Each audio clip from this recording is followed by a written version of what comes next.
will cash tickets up to $2,500 for draw and instant games. The General Store on 24 in Lewis. Headlines you can't get through your day without. On Power 101.7. All right, I have so much audio here. We'll get right into the January 6 hearings that were on yesterday. This was a surprise pop-up hearing that wasn't planned. Well, maybe they planned it, but we didn't know about it. This is a former White House aide that worked for the Trump administration. And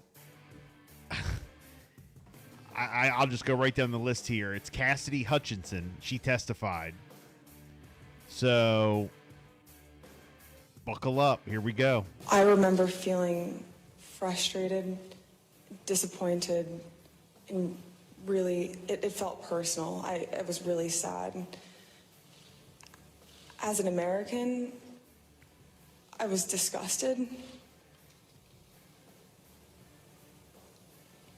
It was unpatriotic. It was un-American. We were watching the Capitol building get defaced over a lie. That was her reaction to Trump's tweet about Pence. Now here she goes describing Trump lunging at the steering wheel of a Secret Service agent. The president said something to the effect of, "I'm the effing president, take me up to the Capitol now." To which Bobby responded, "Sir, we have to go back to the West Wing." The president reached up towards the front of the vehicle to grab at the steering wheel. Mr. Engel grabbed his arm, said, "Sir, you need to take your hand off the steering wheel. We're going back to the West Wing. We're not going to the Capitol."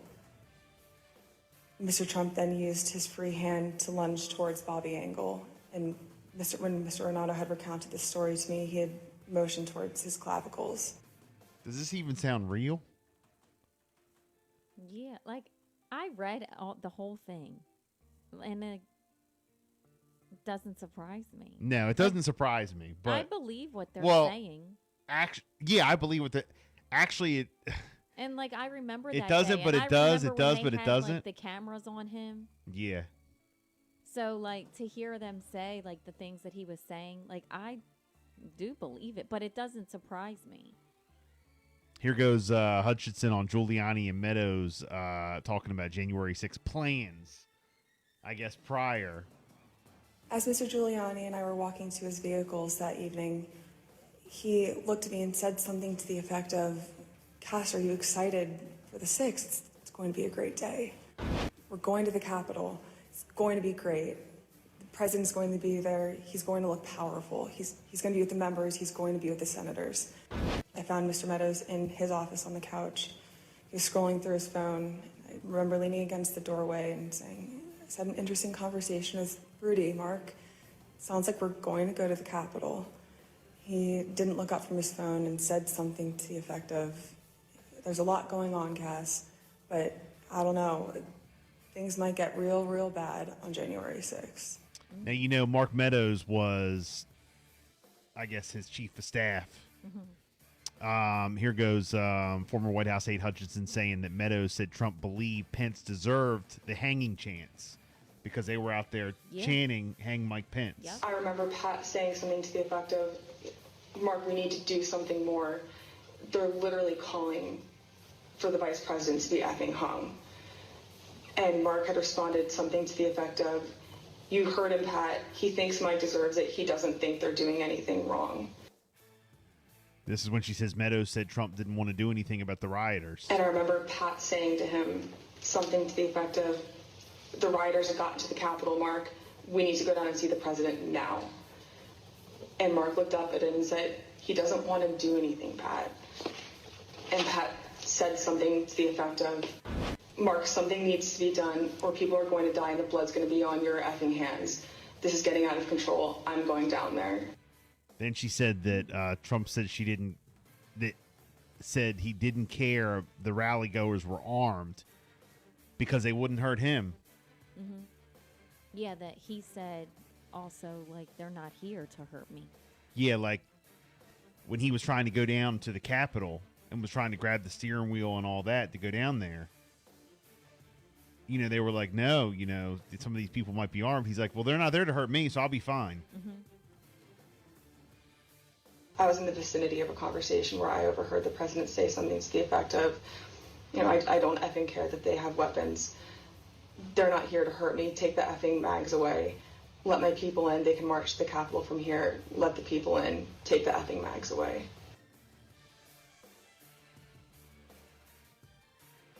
I'm speechless about some of this stuff. And I know, you might be saying, how can you be speechless? Come on, Bill. You should have, that they're going to do this. Remember, leading up to January the 6th, they had those groups and the amount of people that kept RSVPing saying that they were going to be there. It was like these rally groups. There was 2 different ones. And the crowd got bigger and bigger and bigger. And we were wondering, how many people are going to show up there? Because they started doing protests and rallies all over. But there was nothing this big, like this magnitude. And even the day of, they had the cameras on the president. He was tweeting. And it was like all these people were there, the crowds. But, I had no idea that it would turn into what it turned into. No, I'll be honest. That's what I'm saying. Like a protest, a protest. I thought there was going to be a lot of cars, a lot of trucks, a lot of flags, a lot of people, with their bells and horns and chanting and things like that. But I never thought that they would be able to, get through the fence, get past security, and, breach the Capitol. I never thought that. And there's still... I hear them saying that, yes, the chants were going on. Yes, the president was encouraging it. He didn't say... They were telling him, remember, put out a tweet. Tell them to stop. Tell them to go home. Tell them, all right, we've done enough here. But no, he would not do that. He was, engaged in it. And the energy was there. And he was like, yeah, they're my people. He was feeling like... He's like, well, see, that's what happens. That's the support. Yeah. This is what's, I don't know really what was in his mind, but was he thinking all these people are here, we're here to prove that this is what America wants. Yeah. And I believe it when he was saying they're not here to hurt me. Let them go through. Let them march. Let them have their freedom. I believe that. Yeah. But did I ever think that they're going to get past Capitol Police? They're no, gonna get absolutely past the not. Secret Service. They're going to get past the gates that they put up in the fencing. Because they put up that fencing for days. Remember, we kept talking about it. We were like, "What?" Yeah, we thought something else was going on. What's going on here? And I still, even that day when they're there, the crowds are building and all this. When they started scaling the wall, I was like, "What? This is getting out of hand." That's when I started thinking, "What are they doing now? This is really crossing the line. This isn't considered a protest for me, And they're scaling the wall, and I was thinking, how the heck did they get over there? How are you able to get through security? How are you able to get through the police? And when it escalated and turned the picture started trending, they were inside. I never thought that I would see that. Again, I think this is important stuff, guys, to watch and realize that this is what really happened. But when I hear, the different things, the chants that were taking place, the president was ignoring the warnings. He loved the crowd. He was furious with the Secret Service. They wouldn't take him up there. Yes, I believe all that. I believe it. It's just crazy. Yep. And I believe that when they told him we need to do more, something needs to happen, you need to stop this, I think he wanted to prove no, the American people have, their freedoms, and let them have their freedom of speech, and let them prove that this is what, America wants. Yeah. I think he felt You're that. right there. That nailed it. I think he felt that. Yeah. He wasn't there saying, okay, I'm the president. I need to set the example. Did I think that he thought that they were going to breach the Capitol? I don't know. Did you think they would get through the doors and go in and get on the desk and take the pictures and none of get it. into the chambers? And I never thought that Right. would ever happen. So, yeah, that is a moment in history that I never thought I would see. Wow. So now we look back, we're like, did they need more security? Were they not prepared? Were they not? I mean, the way that you described it in that documentary, I can only imagine if you have thousands of people coming at, even if it was 10 officers, unless they're like using. They could have had 50, they could have had 100 Capitol Unless- Police standing guard, and they wouldn't have been like able the to. way that they pushed them back and completely just trampled through it. Yeah. I mean, unless the officers were like firing at them, was that the only way to stop it? And then they have that guy, General Flynn. How do you stop? They showed his testify, and they were asking him, and everything. It was so bizarre. I plead the fifth. I plead the fifth. I plead the 5th. Mm-hmm. That's a whole nother. Mm-hmm. General Flynn is the guy that he pardoned, Oh yes. who was part of that, is part of the cult, you know. Yeah. And they So were he asking just him used his questions. Fifth Amendment right the whole time. But they were even asking him questions. Do you condemn? Do you think the violence should have occurred? Did they have a right to do that? And he's like, fifth. So it's wild, y'all. It's wild. I mean, and again, I'm not against, a protest and for But you that to have wasn't a your protest. Voice, no, Yeah. for you to have your voice to be heard. That but, wasn't a protest. for people to lose their lives, Yeah. no. Wow. All right. Well, we'll be fine. It's important to watch this to realize and see what's going on because, how else are you going to get this information out there other than to do what they're doing with the hearings? And for people who, are pulled, at least, they'll understand people who are pulled and don't know what to believe because there are still people out there right now, which is scary, who believe really in their heads that this didn't happen. There are still people out there saying, oh, this is all lies and, Now, do I believe that every single person out there, that there were some out there that were, being patriotic and wanted to do a protest? I don't want to group them all in the same group. Right. But I never thought I would see that. Like, do we think that there's people that were out there who went out there and, left when all the violence started happening or didn't think that was ever going to happen? Right. I'm sure there were, obviously. But when you're grouped, you are who you hang I out with. think You some are of who the you group- hang out with. So maybe some of that group that we had been talking about leading up to it did intend. Maybe they went there and they intended to go. And then the other part was like, oh, we're here for a protest. We want to be part of it. We want to show our support. Right. But to breach the Capitol, get inside. Wow. Okay.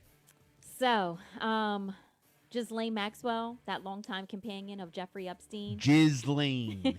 Not Ghislaine. Ghislaine. Well, she was sentenced yesterday to 20 years in prison. Wow. 20 years. But that was less than what the federal prosecutors had sought. Maxwell was convicted in December of sex trafficking, transporting a minor to participate in illegal sex acts, and 2 conspiracy charges. Maxwell did address the court before the sentencing, saying that she hoped that her punishment would bring the survivors some peace. And she also said that meeting Epstein was the greatest regret of my life, she said. Yeah. So that's what she said to the court. Also, Bill, you mentioned this. In the wake of last week's Supreme Court decision overturning Roe v. Wade's nationwide protection of abortion rights, retail giants are limiting sales of emergency contraception to protect supplies and prevent hoarding. The Wall Street Journal is reporting that CVS and Rite Aid are limiting sales to 3 boxes per customers, and Walmart has limited it to 4 to 6 boxes, depending on the brand. Emergency contraception, also known as the morning after pill or the Plan B, has limited shelf life. It's meant to be taken after unprotected sex to prevent pregnancy. But now, apparently, they are going to protect supplies and prevent hoarding. Okay? Where do we live? Where do we live and what year is it? There was something trending. You know how Facebook and, Instagram, people will make memes or they'll make lists of things. And they said, okay, well, since we're moving backwards on that, Yeah. then they said, let's move backwards on. And then they just started listing things. Yeah. And then all of a And, sudden, I bet like- that wild Supreme Court will be like, whoa, whoa, whoa, whoa, whoa, whoa. So it was just crazy to read the list that, someone came up with and put out there. So what's going to happen when you need to run to Rite Aid and grab that pill real quick? Because things happen. Come on, y'all. I don't know. Like, are they going to be out, or are they doing this to protect, the supply? Will Well, you be able to let's be clear. get it? Maryland, Delaware, we're good. Yes, we're blue states. We're good with that kind of, that kind of stuff. So you don't have to get locked up for taking a Plan B pill. Wow. It's crazy to see. And yeah, like you were saying yesterday, what's next? Yeah. So yesterday we talked about, Roe versus Wade and the decision. Today, this is what's next. Yeah. What will be in the headline tomorrow? What's next? Yeah, because they're starting to limit, and they're doing it so they don't get shortages and all that. Mm-hmm. So. Oh boy.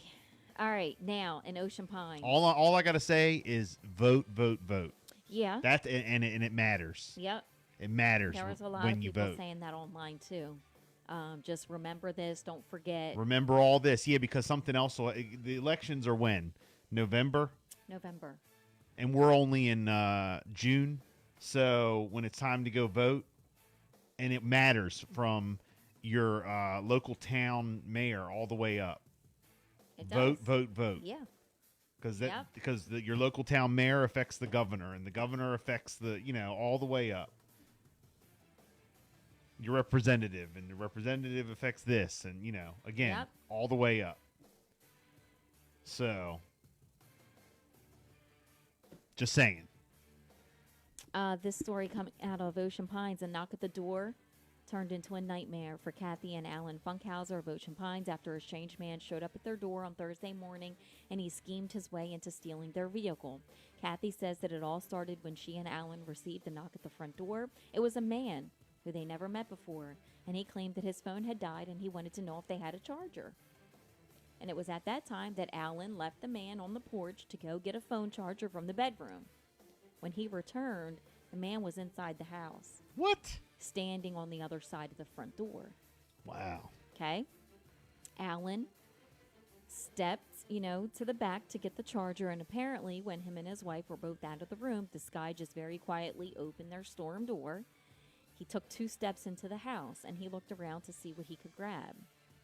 What happened there was, right there to the side, there's an old desk. There was keys there. Kathy says that he looked around, still amazed that, her and her husband are victims of such a theft. He took the keys out of that pile. It was at that point that the suspect, he left their home. He was not acting nervous at all. And realized that he had their keys, which led him to stealing their vehicle right out of their driveway. In Ocean Pines. In Ocean Pines. Wow. So the suspect has been described as a thin white male in his mid-30s, about 5'8" or 5'9", wearing a white T-shirt, jean shorts, tattoos on both of his legs. Both Kathy and Alan, they remain upset over this ordeal, and they say that they hope that he's caught and that he's put away for a very long time. She is stressing now, you certainly change your attitude about helping strangers, and the next time somebody comes to my door, I'm going to lock them outside. Unbelievable. The husband there says he just wants his car back, and he told the suspect, I better not see you again or else. Wow. Give me my car back, he said. You better hope that I never see you again. It's a red, older model Subaru Forester. It has a seashell sticker on the back window of the vehicle, and the Ocean Pines Police Department says that they're still, continuing to investigate. The suspect also robbed a nearby neighbor of some tools, and anyone with any information at all is urged to contact the police. That's just unbelievable. Isn't that wild? Yeah. And this guy was just trying to help him charge his phone. Yeah. And this You is what he think, did to him. Someone's in the neighborhood because, you live in a great neighborhood. Ocean and you Pines feel is- safe and it's family friendly, kid friendly. They said it was like etc. the safest neighborhood in Maryland or Yeah. something. Wow. And you feel craziness. like you're going to help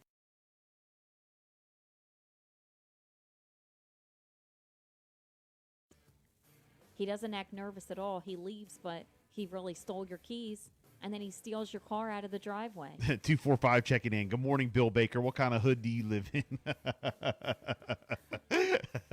Right. Scary. Wow. Yeah, no, it is. It is. 6:55. It's a Bill and Jessica show. We'll do a little bit of sports coming up after 7. Wake up with live and